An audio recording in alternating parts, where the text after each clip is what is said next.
Você já se perguntou se tudo o que sabemos sobre os ensinamentos de Jesus é realmente toda a verdade? E se eu te dissesse que uma parte crucial da sua mensagem pode ter sido escondida ou mal interpretada ao longo dos séculos? Fique comigo, porque hoje vamos explorar uma jornada fascinante em busca dos ensinamentos perdidos de Jesus, que poderiam transformar completamente a nossa visão sobre a vida, a espiritualidade e o nosso próprio potencial. Muitos de nós crescemos ouvindo as parábolas e sermões de Jesus através da Bíblia. São histórias poderosas sobre amor, perdão e compaixão. Mas ao mesmo tempo surgiram textos antigos conhecidos como evangelhos gnósticos que foram deixados de fora do cânone bíblico. Textos como o Evangelho de Tomé, o Evangelho de Maria Madalena e o Evangelho de Filipe. Por que eles foram excluídos? O que eles continham de tão diferente? Esses textos não se concentram tanto em regras ou na história de Jesus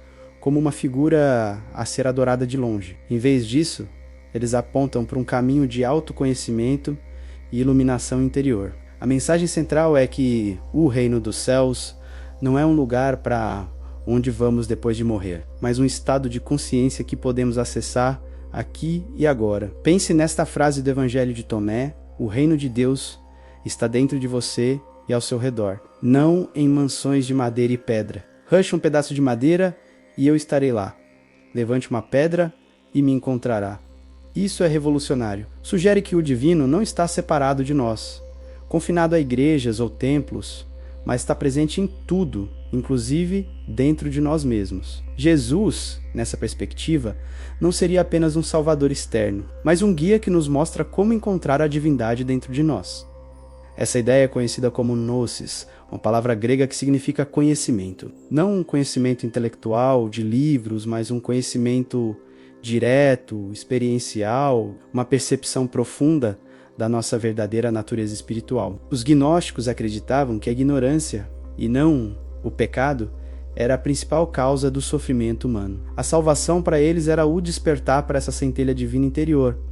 Então, por que essa mensagem foi suprimida? Nos primeiros séculos do cristianismo, havia muitos grupos diferentes com interpretações variadas dos ensinamentos de Jesus. A versão que se tornou dominante, a que conhecemos hoje, foi moldada por concílios da igreja que buscavam unificar a doutrina. Eles precisavam de uma estrutura clara, com regras e hierarquia. A ideia de que cada indivíduo poderia encontrar Deus diretamente, sem a necessidade de intermediários como padres ou bispos, era vista como uma ameaça a essa estrutura. Era muito mais fácil controlar as pessoas se a salvação dependesse da obediência à instituição. Então, os textos que promoviam o autoconhecimento e a busca interior foram rotulados como heréticos e, em grande parte, destruídos ou escondidos. Foi um verdadeiro milagre que alguns deles, como os encontrados em Nag Hammadi, no Egito, em 1945, tenham sobrevivido, enterrados em jarros por quase 1.600 anos. Vamos analisar mais a fundo o que isso significa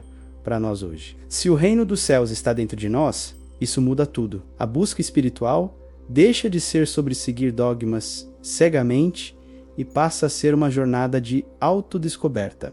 É olhar para dentro, através da meditação, da introspecção e da atenção plena, para encontrar essa paz e essa sabedoria que já residem em nós. Jesus, nesse contexto, se torna um mestre iluminado, um exemplo do que a humanidade pode alcançar. Ele não disse: eu sou a luz do mundo, para que apenas o adorássemos, mas talvez para nos inspirar a encontrar nossa própria luz. Ele nos mostrou o caminho para que pudéssemos trilhá-lo também. A mensagem passa de acredite em mim para torne-se como eu. Outro ponto fascinante dos evangelhos gnósticos é o papel de figuras como Maria Madalena. Enquanto nos evangelhos tradicionais, ela é muitas vezes retratada como uma pecadora. Arrependida em textos como o Evangelho de Maria, ela é apresentada como a apóstola mais próxima de Jesus, aquela que compreendia seus ensinamentos mais profundos esotéricos e que os transmitia aos outros apóstolos. Isso não apenas eleva o papel feminino na espiritualidade, mas também sugere que a mensagem de Jesus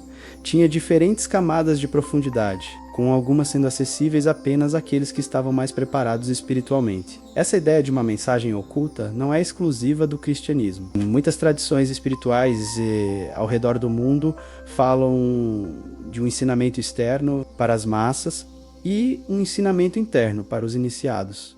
É uma forma de proteger a sabedoria profunda de ser mal interpretada ou usada de forma inadequada. Então, como podemos aplicar esses ensinamentos escondidos em nossa vida diária? Primeiro, podemos começar a praticar o autoconhecimento. Tire um tempo todos os dias para ficar em silêncio. Medite e pergunte a si mesmo: quem sou eu além dos meus pensamentos, das minhas emoções e do meu corpo?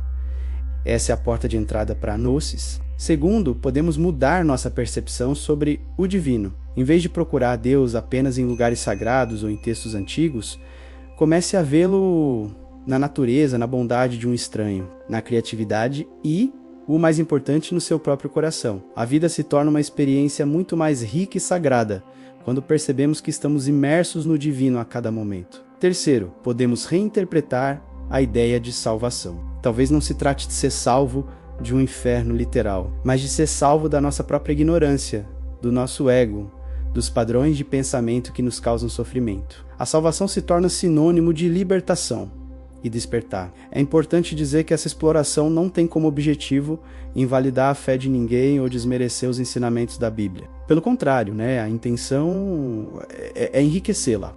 É como encontrar uma peça perdida de um quebra-cabeça que torna a imagem final ainda mais bela e completa. A mensagem de amor, compaixão e perdão continua sendo central. Mas agora ela ganha uma nova dimensão, a dimensão do poder interior e da responsabilidade pessoal pela nossa própria jornada espiritual. A mensagem de Jesus, em sua totalidade, parece ser um convite radical à transformação. Um chamado para morrermos para o nosso falso eu, o ego limitado que vive com medo e carência, e renascermos para o nosso verdadeiro eu, a consciência divina que é una com tudo o que existe. Isso nos dá um poder imenso. Significa que não somos vítimas das circunstâncias. Temos dentro de nós a chave para a paz, a alegria e a realização. Não precisamos esperar que algo ou alguém nos salve. A salvação é um trabalho interno, um processo de despertar para a verdade de quem realmente somos.